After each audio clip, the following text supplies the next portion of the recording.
right. Hello, everyone. I'm James Cowie from NSYS, and the topic today is this curious incident that some of you probably remember from 7 November. I worked on the analysis for this with Andrew Hobgood from NSYS. I should also mention that this is based on a huge pile of data, as you'll see, much of which was collected by Clint Hepner, who's at home in New Hampshire, and Alex Colvin, who's actually here today. So cheers to them. Just quickly for level setting, how many of you remember exactly where you were at 9:09 and 30 seconds Eastern Time on 7 November 2011? Show of hands. Wow, non-zero. Okay.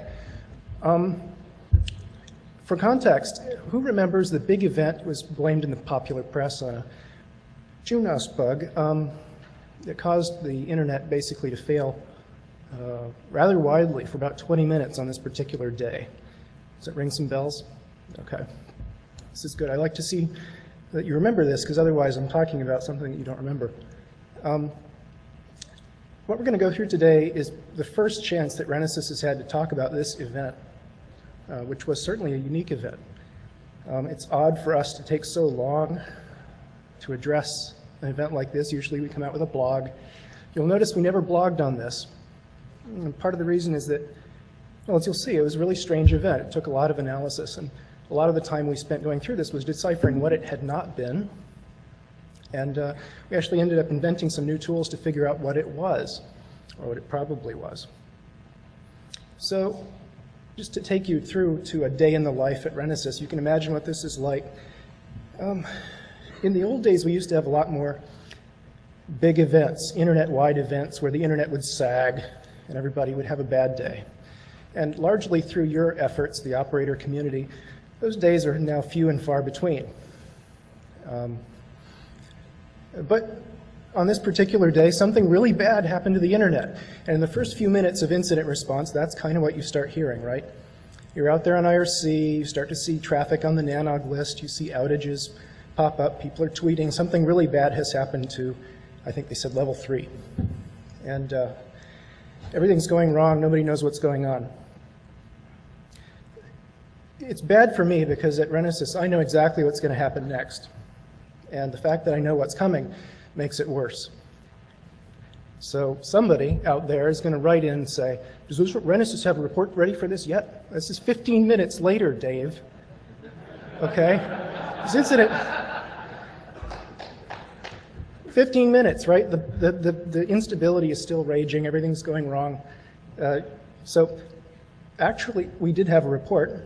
I had a small wooden ball that had arrived in my office with the identifying prefix engraved on it. It was courtesy of the NSYS pre-routing team. They knew about this. We had the report already written. No, that's not how it happens. Seriously, we all start at the same point of confusion. We start at 14:09:30 UTC. People are saying it's level 3. Wait, it's not just level 3, it's TATA. Wait, it's everybody. Okay, everybody's losing transatlantic traffic. People are losing traffic all over the world. Turk Telecom is having problems. Everybody's having problems. We lose about 7% of all of our BGP peers in the first 10 minutes. And we have hundreds of BGP peers, as many of you do. So here's the first symptom, right? If you've watched a NSYS presentation before, you've seen this curve. This used to happen in 2001 and 2003, and it used to be worms, right? We'd have SQL Slammer that would cause so much traffic that BGP would get crowded out, and we'd lose keep alives, and then sessions would crash. And you'd see something that looked just like that. It's this huge surge of BGP prefix updates, advertisements from everything all over the world coming in is a 30-second rate. So recently, the way that this happens is not a worm, it's probably a router bug. And so we started digging into the huge pile of updates, trying to figure out what were the common things we could find. And we've seen lots of these, especially in the 2009, 2010, there seemed to be a rash of them. And you'll probably remember a lot of these as having ruined your day. Long AS paths full of 4-byte ASs.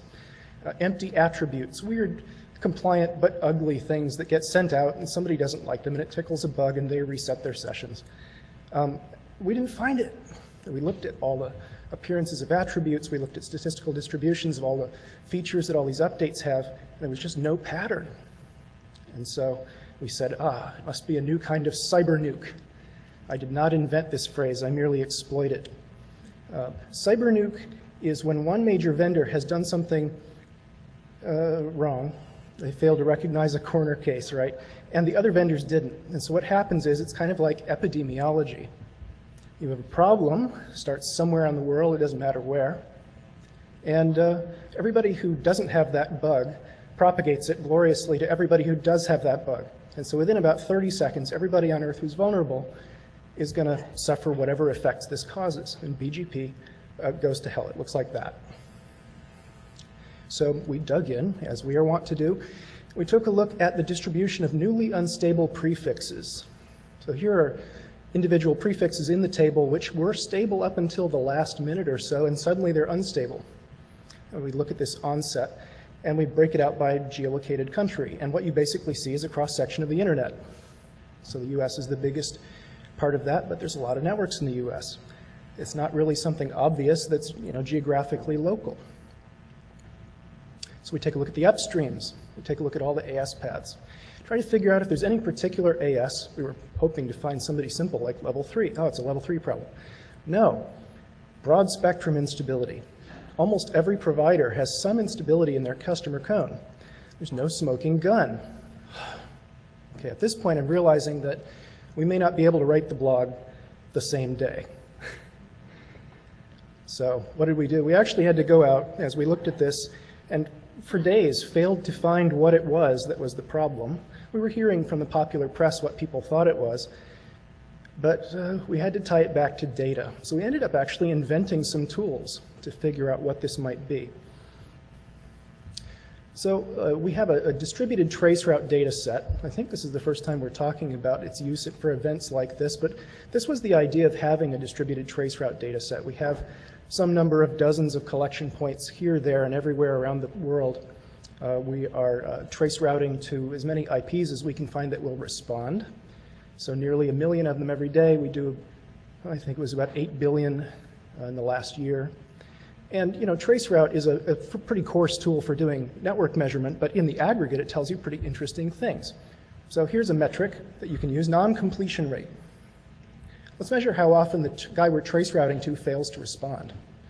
If that changes, somebody is impaired, and we can figure out through careful analysis who that might be. So of course, traceroute analysis, many of you have done it. It's difficult. You have to be lucky enough to have the right kinds of traces in flight at the time of the event, because we can't predict that these things happen unless we have the pre-routing team in the tank.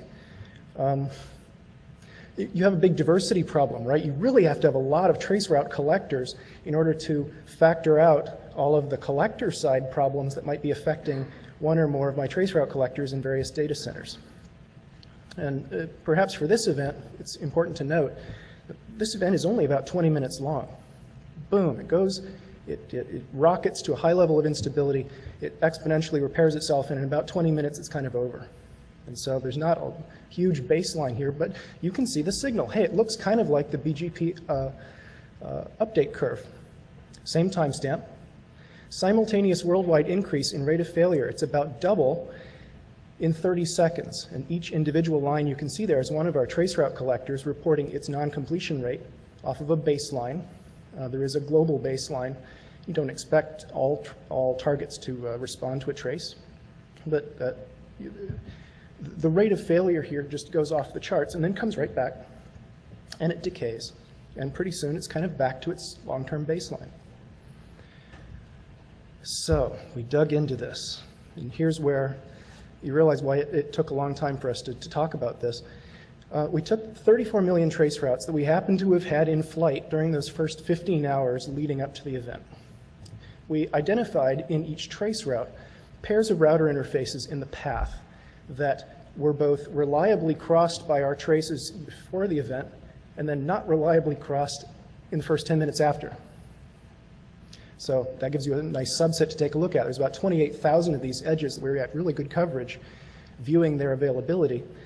And then we take the intersection. We look at who is highly traversed and who was highly impaired. And when this was accepted, one of the conditions was that there not be any math. So I'm going to violate that, but only very slightly. Here's what we did. We made a matrix in which the rows are individual ASs that we are tracing across, right? People who appear in the AS paths of the prefixes that hold the IPs that we were tracing to. The columns are common 30-second timestamps forming a basis, so this is a signal matrix. And we did an SVD to identify the primary sources of variance. You can see them there on the left in the colorfulness. The top lines there are illustrating the primary ways that all of these AS's trace counts are varying together as we walk through these 15 hours. And fortunately for the analysis, you can see that the event that takes place is very prominently visible. It is the primary thing happening on the internet in these 15 hours. You can see that trace counts basically drop and struggle back to base. You know that we got it all because you can look at the next few right singular vectors, and you can see that there are periodic noise there. It's probably some things that came out of our traceroute collection, little spiky periodic things, but basically we got the entire signal in the first 3 or 4. We take on the right a scatter plot. We take all the AS's and we find out how well they correlate with the first ones, right? So you're trying to figure out which AS's had trace count signals that look pretty much like the clear signal of the event. And again, thank goodness we found that providers like Tata and Level 3 and Comcast and Roadrunner and AT&T were the ones that actually had reachability impairment in the data that looks a lot like the story that was then going around in the chat rooms. So we can dig in again. We can do the same trick. Pull out a single provider. Take all of the edges in the traceroute graph, that is all the router interface pairs of which at least one is a Level 3 router, and let's do the matrix thing again. Let's normalize it. Let's do the SVD and find out which ones of the Level 3 edges in their network correlated strongly with these strongest signals of impairment. And you get a nice subset. So out of the heavily traversed 3,100 router edges that we took a look at, there are about 650 in this first 10 minutes. And if you dig into those, you find about 84% of those are just internal edges. They're on Level 3's network. It's between a Level 3 router and a Level 3 router, as you might expect. The rest are out on the edge, facing peers and customers who are feeling a little bit of whatever this was.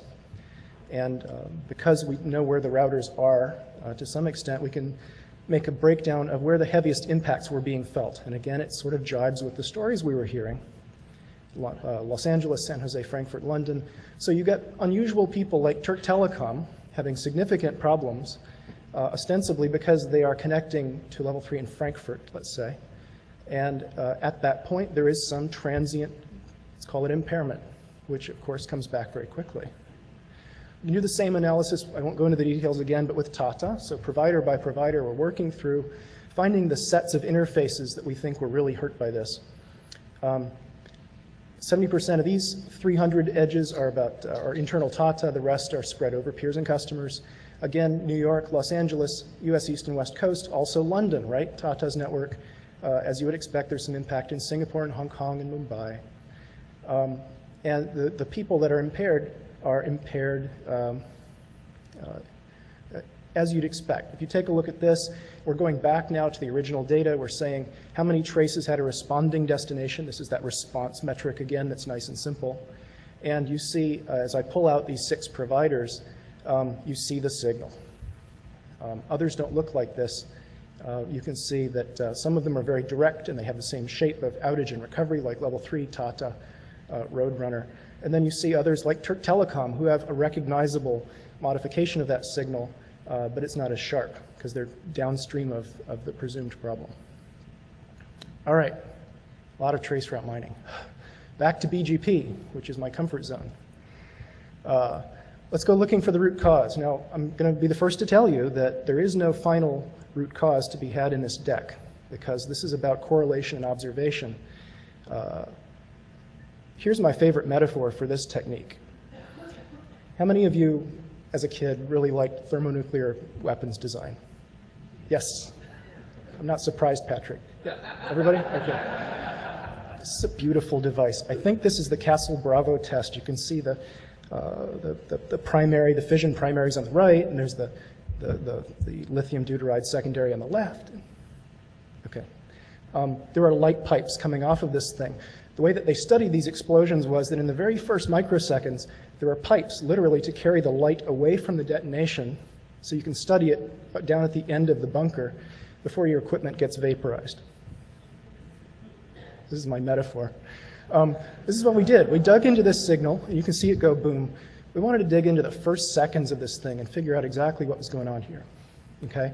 First thing everybody always tells you when you're starting to do BGP research at the university is don't mistake session resets for signal. Yeah, it's true. You know, every time a BGP session resets, you get the full table, and it looks like a big signal, but it's not. It's just a reset. So here you can see, actually, that the light blue is our peers who are not resetting. This is all collateral damage. Stuff has gone away somewhere else, and we're seeing the reconvergence noise of people trying to find the best routes that don't exist anymore. And then only a couple minutes later do we start to see a rumble, like a secondary wave of resets from our peers. And we rule them out of this analysis. So let's take a look. Here's a technique that we've used in the presentations before. Each black square here is the entire internet. Okay, this is the measurement factory XKCD kind of modeling tool where you use a Hilbert curve, the space-filling curve, to map out the entire IPv4 address space in a rectangle. And so if you could see this at full resolution, each pixel is a /24 belonging to somebody. And here we are looking at 30-second snapshots in the first 7 minutes. And you can see the first light coming out of the light pipe right as this thing goes off. And it's at 14:09:30. We can do a 10x zoom, okay? Now this is the first 30 seconds, that rectangle from the previous slide. Now we're looking at it in 3-second slices. So each one of these is a 3-second picture of the entire internet. And again, you can see it lighting up. The red box contains 9 seconds of data, and we're going to go diving in there to try to figure out where this came from. This is a log scale plot of 3 candidates that kind of fell out of the analysis as possible places this might have come from. We're looking at the advertisement rate per second in BGP from all of our peers, log scale.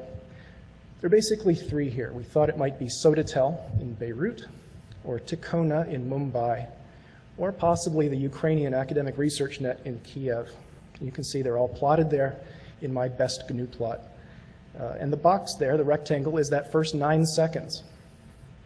So the thing you note about this is that the wave, the leading edge of this signal is not horizontal, it's not vertical, meaning it's not simultaneous. There is a leading edge. And the earliest light here comes from Tikhona in Mumbai, a large access network. I think they're a WiMAX provider, very large network, and as you'll see, a lot of prefixes in the table. It's so bright at this point that in the first 2 seconds we see 28,000 advertisements just for Tikhona. Okay? In fact, at that rate, for just the 2 seconds, first 2 seconds of the event, they're brighter than the rest of the internet. The brown here is everybody else except Tikhona. The blue is Tikhona, one provider. So there's a couple samples there where they are brighter than everybody else. Now notice that after this initial flash, they fade, and the rest of the internet comes up as being unstable. If you zoom right in, I mean, it's very clear that something extraordinary has happened, and they were the first on the scene. Again, we're sort of accumulating circumstantial evidence. So what's so neat about Tikhona is that basically they have 2 big blocks that they allocate out of. One is this 113.193/16, which they've had for quite a while. The more interesting one, that's in blue, the more interesting one is in red, which is this slice, the /15 out of 1 dot. A few of you are nodding, because you know that interesting things happen in 1 dot. This is their recent acquisition, and you can see that over time, as they build out, presumably their wireless infrastructure all over India, they're using pieces of this. They're putting /24s into the table. And you can see that in recent history, it gets pretty darn spiky, meaning that they are periodically deaggregating and reaggregating and deaggregating and reaggregating and creating this routing instability. So why does that matter? Well, there was this, okay? So months before this happened, there was this quiet little announcement that there was a vulnerability in Junos, that the router could actually crash if it received very specific, very unlikely install and delete actions. The set of route prefix updates is non-deterministic and exceedingly unlikely to occur. A complex sequence of preconditions is required to trigger this crash. I'm not saying that to make fun of them, I just love the sound of it. Oh, there's no harm in that, right? We're all friends.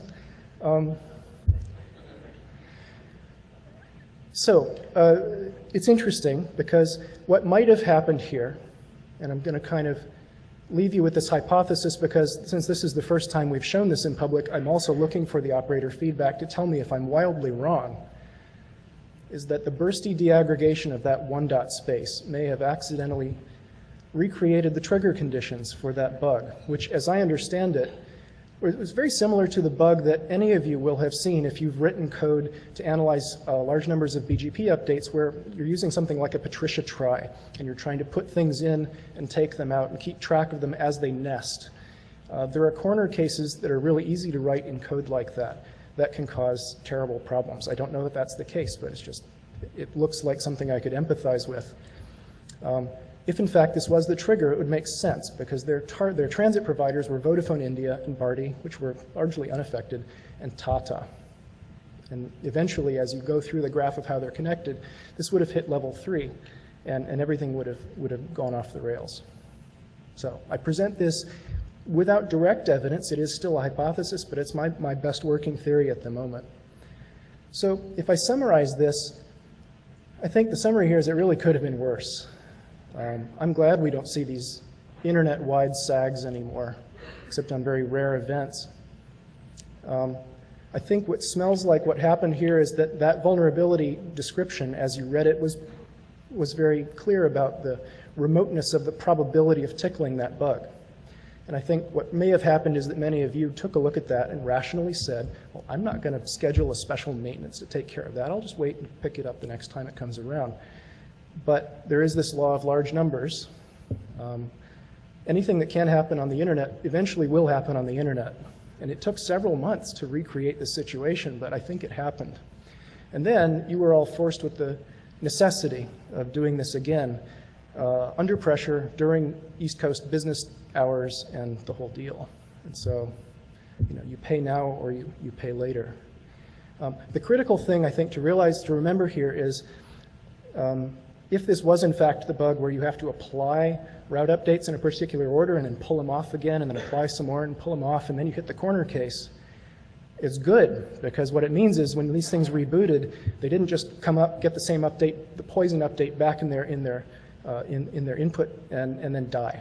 Because if that had happened, this could have lasted for hours. Instead, basically we got one reboot. Everybody took a reboot, went down, came back, loaded up, all good, keep going. And so the duration was mercifully limited to about this 20-minute period. So I think we got lucky. That's it, and I'll take your questions.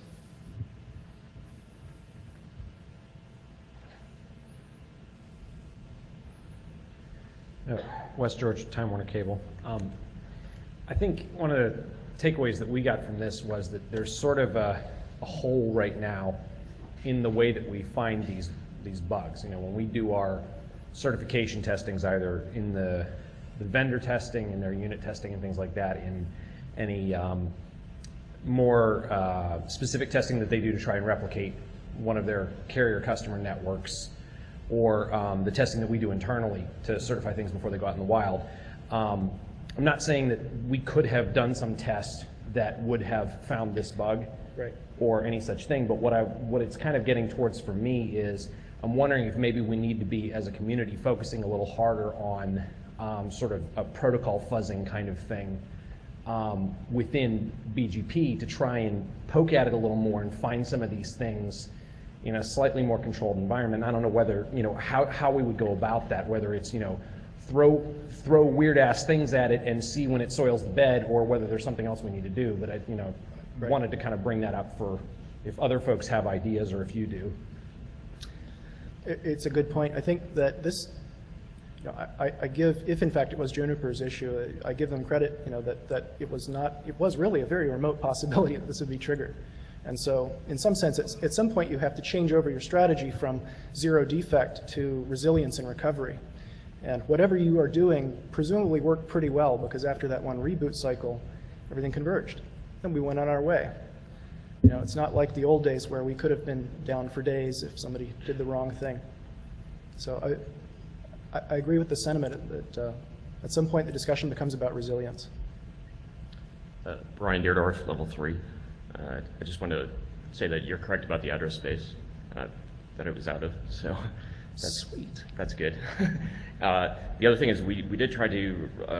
I had the sequence from a couple of minutes before, and we tried to replay it in our lab, and we were unsuccessful in recreating it. So. And that's really lucky, because my fear was, oh, it's the equivalent of a 0 day, right? This will be weaponized tomorrow, and then everybody who didn't do the upgrade is going to get taken behind the barn. But that's cool that you couldn't make it happen again. Yeah, that was my concern, is that I didn't want to distribute the TCP dump that I had, and I had a concern that it could be weaponized, I guess. But I was happy that we were not able to reproduce it. Me too. Joel Yeagley. I think one of the things that I get from this and a lot of other events that we've sort of experienced in the real world is it calls into question for me our ability to properly put error bars on improbable events.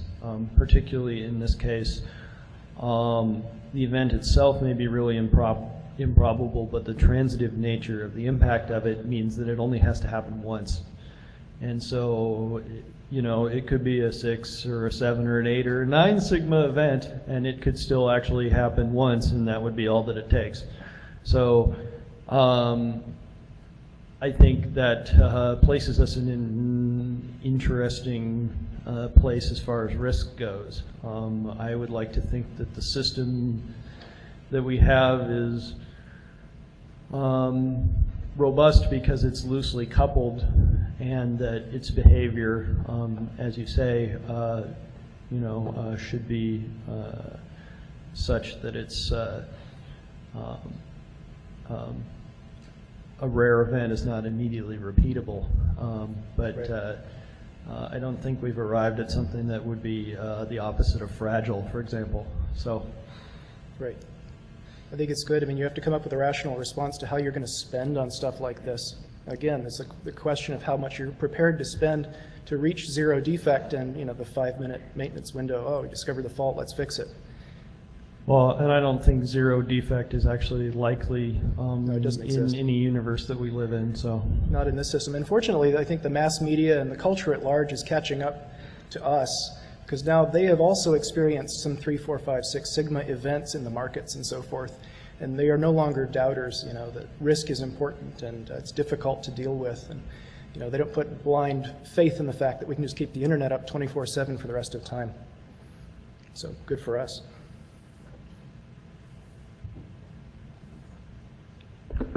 Rüdiger Volk, Deutsche Telekom. I wonder whether your reading of the global system did show to you a couple of other events around, say, just 2 months around that. Given the timing of the previous advisory, I did go looking, and I did not find. Okay, so let me tell you what saved us from actually participating in the flaps. We did see something like 3 distinct bugs that were remotely triggerable just at the end of September. And dealing with that stuff, and actually we know that a couple of other networks have been flapping sessions around the same events. Obviously not as bad as this.